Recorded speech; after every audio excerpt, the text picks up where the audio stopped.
જય સ્વામિનારાયણ મિત્રો, આપ સૌનું મારી ચેનલમાં હાર્દિક સ્વાગત છે। આજે આપણે બનાવીશું એકદમ સ્વાદિષ્ટ, ચટપટો અને હેલ્ધી મકાઈ અને બીટનો ચેવડો। તો ચાલો આપણે રેસીપી ચાલુ કરીએ।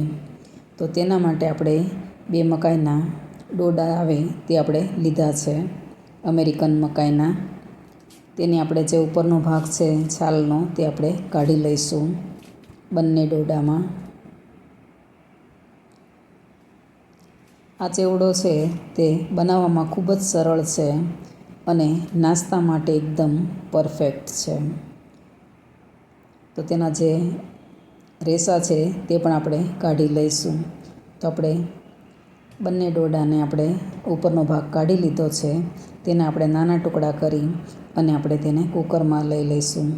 પછી તેની અંદર આપણે 2 ગ્લાસ જેટલું અંદર પાણી ઉમેરીશું। પછી તેની અંદર આપણે 1 ચમચી જેટલું સ્વાદ અનુસાર મીઠું ઉમેરીશું। પછી કુકરનું ઢાંકણ આપણે બંધ કરી દઈશું। કુકરનું ઢાંકણ બંધ થઈ જાય એટલે આપણે ગેસની ફ્લેમ ચાલુ કરી અને કુકરને આપણે તેના ઉપર મૂકી દઈશું અને 5 થી 6 વિસલ થવા દઈશું। 5 થી 6 વિસલ થઈ જાય એટલે આપણે કુકરનું ઢાંકણ ખોલી અને જોઈ લઈશું તો આપણી મકાઈ છે તે સારી બફાઈ ગઈ છે। હવે તેને આપણે બહાર કાઢી લઈશું।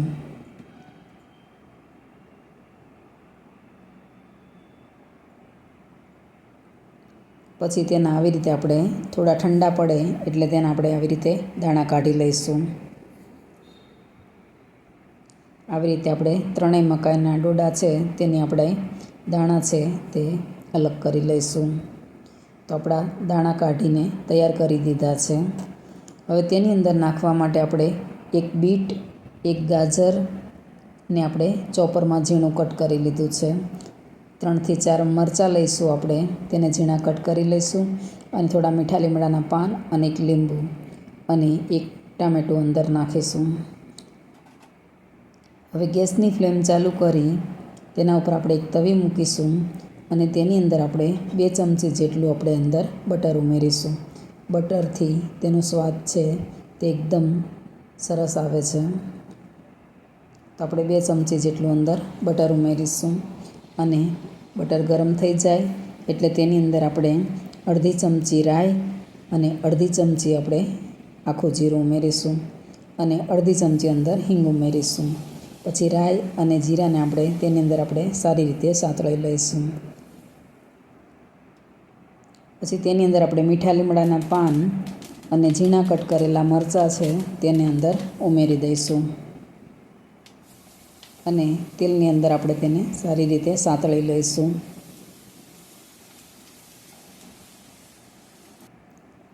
પછી તેની અંદર આપણે ઝીણું કટ કરેલું ગાજર અને બીટ છે તેને આપણે અંદર ઉમેરી દઈશું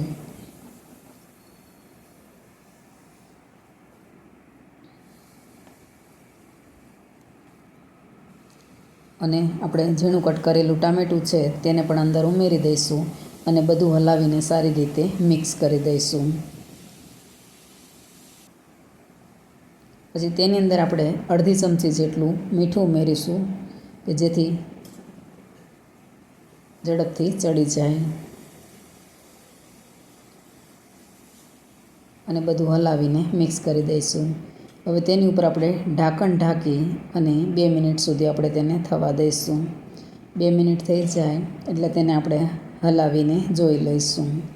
તો હજી આપણે 1-2 મિનિટ સુધી આપણે તેને થવા દઈશું। તો 1-2 મિનિટ પાછી થઈ જાય એટલે તેનું ઢાંકણ ખોલી અને આપણે જોઈ લઈશું તો આપણા ગાજર અને બીટ છે તે સારી રીતે ચડી ગયા છે। હવે તેની અંદર આપણે મકાઈના દાણા છે તેને અંદર ઉમેરી દઈશું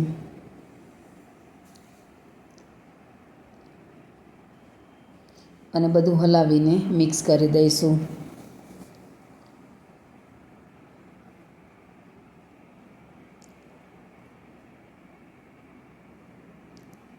તો આવી રીતે બનાવેલો ચેવડો છે તે ખૂબ જ સરસ લાગે છે। હવે પછી તેની અંદર આપણે અડધી ચમચી જેટલી હળદર, 1 ચમચી ધાણા જીરું અને અડધી ચમચી જ આપણે લાલ મરચું ઉમેરીશું, કેમ કે લીલા મરચાં નાખેલા છે એટલે. અને અડધી ચમચી જ આપણે મીઠું ઉમેરીશું. અને તેની અંદર આપણે લીંબુ છે તે એક આખું નીચોવી દઈશું. ખાટો મીઠો સ્વાદ છે તેનો ખૂબ સરસ લાગે છે. પછી તેની અંદર આપણે 1 ચમચી ગરમ મસાલો અંદર ઉમેરીશું અને બધું સરસ રીતે હલાવીને મિક્સ કરી દઈશું. એકવાર આવી રીતે બનાવીને ટ્રાય કરજો. બહુ સરસ ટેસ્ટી બન્યો છે આ મકાઈનો ચેવડો. તો તૈયાર છે આપણો બીટ અને મકાઈનો ચેવડો. તેને આપણે એક બાઉલમાં સર્વ કરી લઈશું.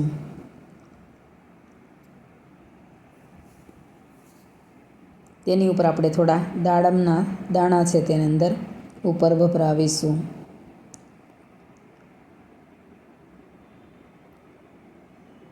અને તેના ઉપર આપણે નાયલોન સેવ ઉપર ઉમેરીશું. તો તૈયાર છે આપણો બીટ અને મકાઈનો ચેવડો. તો જો તમને આવી સરળ અને હેલ્ધી રેસીપીઓ ગમતી હોય તો વિડીયોને લાઈક કરજો, શેર કરજો અને મારી ચેનલને સબસ્ક્રાઈબ કરજો. અને બેલ આઇકન દબાવવાનું ના ભૂલશો કે જેથી કરીને તમને પહેલાં નોટિફિકેશન મળે. તો ફરી મળીએ નવી રેસીપી સાથે. જય શ્રી કૃષ્ણ.